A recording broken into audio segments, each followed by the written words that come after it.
ทักทายสบายดีจ้าสบายดีตอน4 โมงครึ่งเด้อจ้าเด้อไปเอาเด็กๆมาแต่โรงเรียนแล้วจ้าสบายดีสบายดีเควินอันนี้เควินอินดี้เดี๋ยวพี่น้องเด้ออันนี้ค่ะทิพย์น้อยร้อยลีลาอันนี้อามิงพี่น้อง4 คนรถคันน้อยๆหนึ่งเบียดกันพี่น้องเอ้ยแต่กระโบเป็นยังฮอดเฮือนแล้วจ้าเดี๋ยวเราจะมาถ่ายบรรยากาศเฮือนน้องไปให้เบิ่งเด้อพี่น้องเด้อ FC บ่ได้ติดตามตะกี้ก็คือสิเห็นจ้าอันนี้เฮือนน้องข่อยเด้อพี่น้องเด้องานน้องข่อยปูทิศข่อยนี่แหละนี่อันนี้คือหลังบ้านพี่น้องหลังบ้านจ้าเดี๋ยวนะมิสิถ่ายให้เบิ่งอีกหลังหนึ่งเด้อพี่น้องเด้ออันนี้เฮือนเอื้อยข่อยอันนี้เฮือนเอื้อยกุ๊กข่อยอันนี้เฮือนน้องสาวผู้ติดข่อยน้องสาวข่อยแล้วก็เนาะเอื้อยกุ๊กข่อยแล้วก็เอื้อยอีกผู้นึงแล้วก็ข่อยแล้วก็น้องสาวจ้าเดี๋ยวมิสิถ่ายบรรยากาศให้เบิ่งใน FC เด้อนี่จ้าทุกคนอันนี้เฮือนเอื้อยข่อยเด้อพี่น้องเด้อเอื้อยผู้ข่อยไปอยู่อยู่กรุงเทพนั่นแหละข่อยไปนอนน้ำลาว3-4 คืนใน FC เดี๋ยวข่อยสิพาจังเจ้าเขาไปเบิ่งสวนโอ้ยแม่ข่อยเอาทางเข่าอยู่ไซลูกทางเข่าอยู่ไซนี่บอกแควินเบิ่งหาทางเข่ากับพี่น้องข่อยก็หากระลงมาตั้งแต่ฝนตกนี่หากระลงมาพี่น้องผู้เด็กน้อยมาแต่โรงเรียนแล้วจ้าใส่เกิบเด้อไปหาทางเข่าก่อนจ้าพี่น้องนี่คือต้นอะไร FC ต้นอะไรจ้าพลังใบใช่ไหมคะทุกคนทางเขามันอยู่ใส่ละกดบหูทางเขาเลยใส่อ้ายใส่ทางเขาน่ะฮะไหนลูกเจ้าเขาเจ้ามาก็ไม่เท่าในใส่อีกโอ้ยมันขี่ดินไปหากระสะหัวเด็ดขอไปทางนึงฮึบจ้าพี่น้องนี่มาเบิ่งพักแม่คอยปลูกนี่นะพักบุ้งนี่กินได้เลยได้นี่คอยหากระลงมาพี่น้องเลยผักบุ้งงามๆนี่FC อันนี้หอมบัวจ้าหอมบัวอันนี้ที่มือแม่คอยเด้อพี่น้องเด้อแม่คอยปลูกไว้ขายส่วงเดือน8 เดือน 9นี่พี่น้องนี่มันเป็นดินนะดินดากผสมหินมันก็สิสำนี่แหละพี่น้องงามอยู่แต่กระโบงามหลายจ้าพี่น้องหอมบัวนี่เผือกนี่เผือกอันนี้หอมปอมพี่น้องหอมปอมงามๆนี่แต่กระโบหลายเด้อ FC เด้อผักกระแยงก็มีผักกระแยงค่ะมีจ้าแม่เขาเป็นคนดูเด้อพี่น้องเป็นคนดูเป็นคนสะอาดพี่น้องเลยบางเนี่ยนี่เงินเอื่อยคนแม่เขามาปลูกผักใส่ FC มาเบิ่งน้ำกันนี่เผือกแล้วก็งามติดอะไรในเผือกเนาะมูลค่ากับ2 ต้นแต่ว่าหอมบัวนี่มีหลายนานเด้อเดี๋ยวมีสินับนานใน FC เฟิง1 2 3 4 5 6 7นานพี่น้องผักบุ้งมีนานเดียวนี่หลังบ้านน้องมิ้นพวกนี้นี่เฮือนเอ้ยกุ๊กอันนี้เฮือนเอ้ยกุ๊กเด้อพี่น้องเด้อ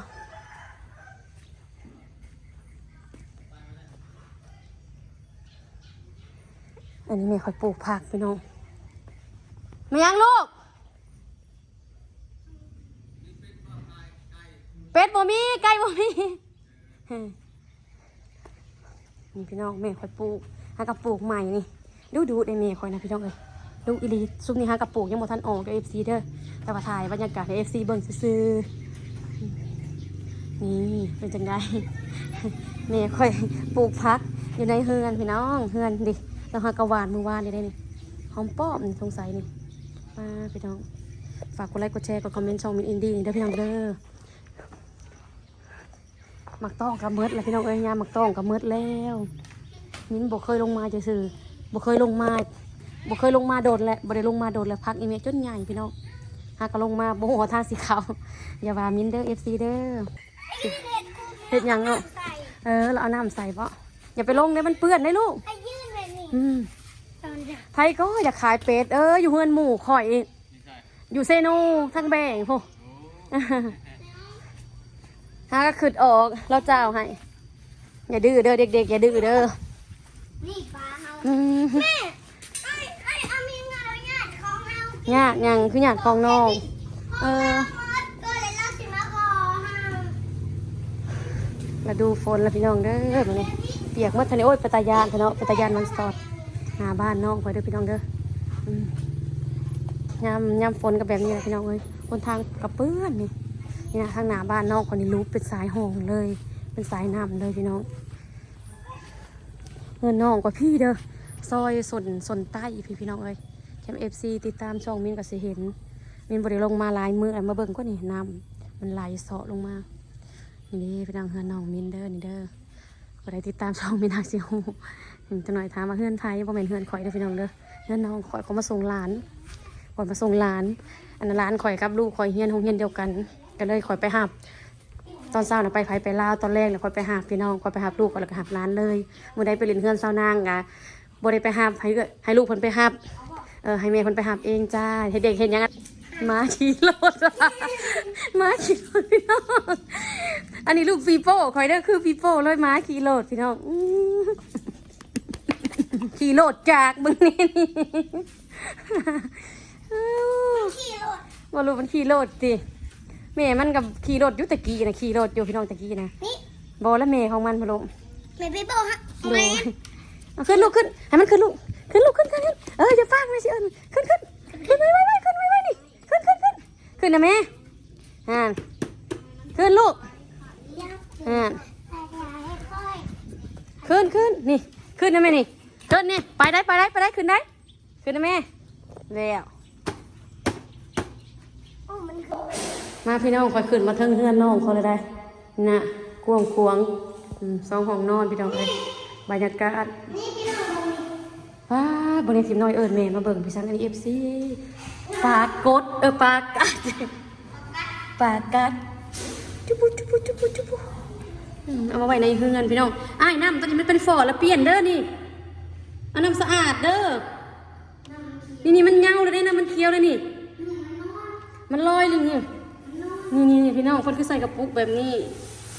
ใครอยากซื้อบอกเด้อร้านเขาเพิ่นมาขายด้วยจ้ะเด้อนี่ปากกัดนี่พี่น้องมีจักโตอ้าย10 โตพี่น้องคือเห็ดแล้วนี่คืออัดแบบนี้เจ้าคืออัดเห็ดอย่าเทไรขี้เกียจสิกินนี่น้ำมันเคี้ยวนี่มันนุ่มแม่นบ่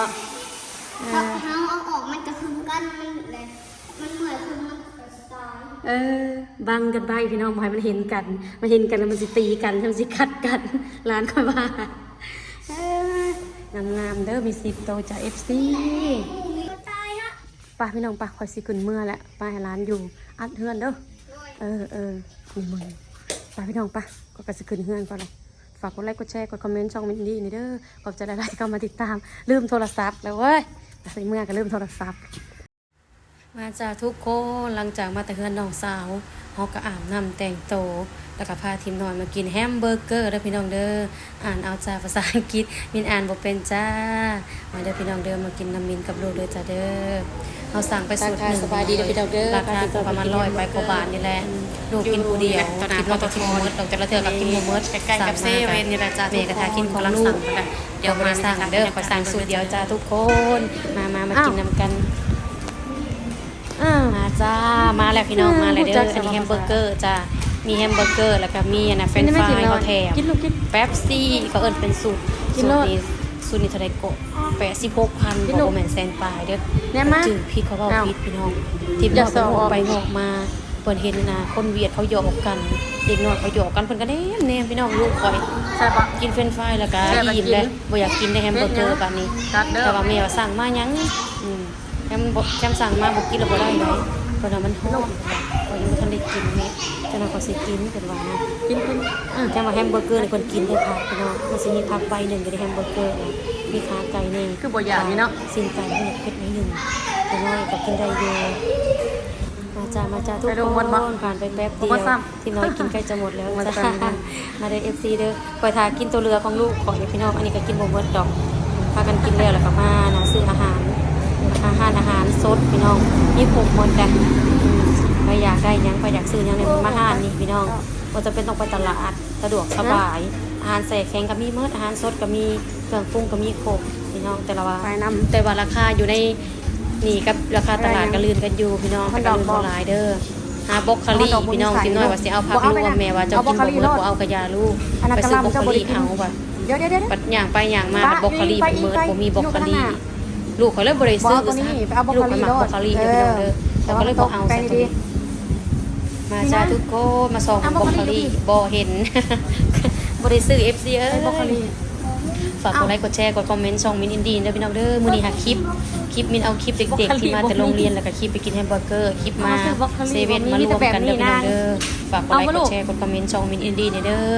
สิ่งใดที่มินเว้าบ่สุภาพหรือว่าผิดพลาดประการใดขอโทษขออภัยเด้อ FC เด้อให้อภัยมินกับลูกเด้อพี่น้องเด้อมันก็มีลูกคนเดียวเนาะเลี้ยงลูกผู้เดียว เอาเนี่ยนะ หักแพ้ FC หมดทุกคนเลยหักแพ้คามินเด้อ FC เด้อทีมน้อยเพิ่นก็จับเอาได้พี่น้องแนวเพิ่นมักค่ะเวลาเฮาไปกินน่ะนะมาลามันสิมีแบบนี้เด้เพิ่นก็จับเอาจักเพิ่นสิเอาหยังแน่พี่น้องไว้ก็ให้เพิ่นเลือกตามใจ มา เพิ่น กับไป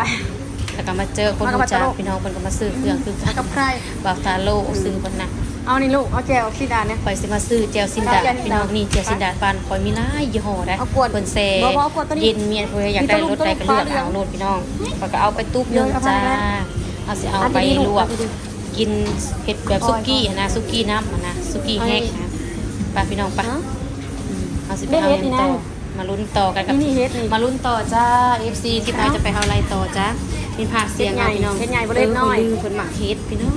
คนหมักเฮ็ดแล้วก็จะเอาเฮ็ดพอกโยนแต่แห้งๆนะ ไป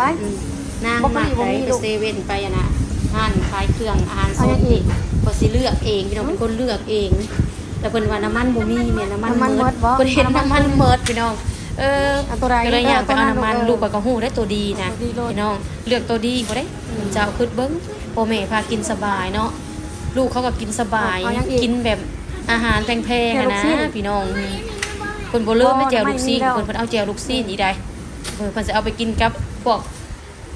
ซาลาเปาจีเป็นยังคะน้า ไปพี่น้อง พี่น้องยังบ่เลยได้นี่ยังสีย่างไปหาขนมอยู่ได้นี่พี่น้อง บ่ เลือกเอลีทิมน้อย บ่ ไล่เสลียแล้วก็ประมาณ200,000กว่าพี่น้องบวกแฮมเบอร์เกอร์ก็เป็น300,000อันนี้เพิ่นก็อยากแล้วแม่ว่ามื้อหน้าจังซื้อซะลูกของเงินแม่หมดแล้วแล้วเพิ่นก็โอเคแม่ไปจ่ายเงินเพิ่นว่ายังไปส่งเบิ่งได้พี่น้องบ่มีแนวเพิ่นมักบ่แค่มีก็คือสิเอาอีก FC เอ้ยนี่แหละมินเลี้ยงลูกนะพี่น้องเอ้ยเฮ็ดได้ซะเนาะลูกเฮายังน้อยก็ต้องได้กินจากยังก็พยายามแล้วมินก็มีหยังมีก็ซื้อให้ลูกกินพี่น้องเอ้ยเป็นได้สลูกสาวคนเดียวเขาบ่ซื้อให้ลูกกินเขาสิซื้อให้พายเนาะคือเฮาแม่นี่ก็กินยังก็กินแม่ได้กินลูกก็ได้กินลูกได้กินแม่ก็ได้กินพี่น้องคนเป็นแม่เฮานะเฮ็ดขอแต่ให้ลูกได้กินนะติให้กินอยู่ดีสบายดีตอนนี้แม่ก็ดีใจแล้วพี่น้อง เอาลูก เพิ่นแนมหาขนมเพิ่นแต่มันบ่มีรสชาติที่เพิ่นมักผงกระตาแล้วก็ย่างไปฝากนั่นแหละพี่น้องอยากไปฝากนั่นได้ขนมถุงนึง ได้กินขนม แป๊บซี่กินยังบ่หมดจ้าได้เท่านี้แหละพี่น้องฝากกดไลค์กดแชร์กดคอมเมนต์ให้มีเด้อบ๊ายบาย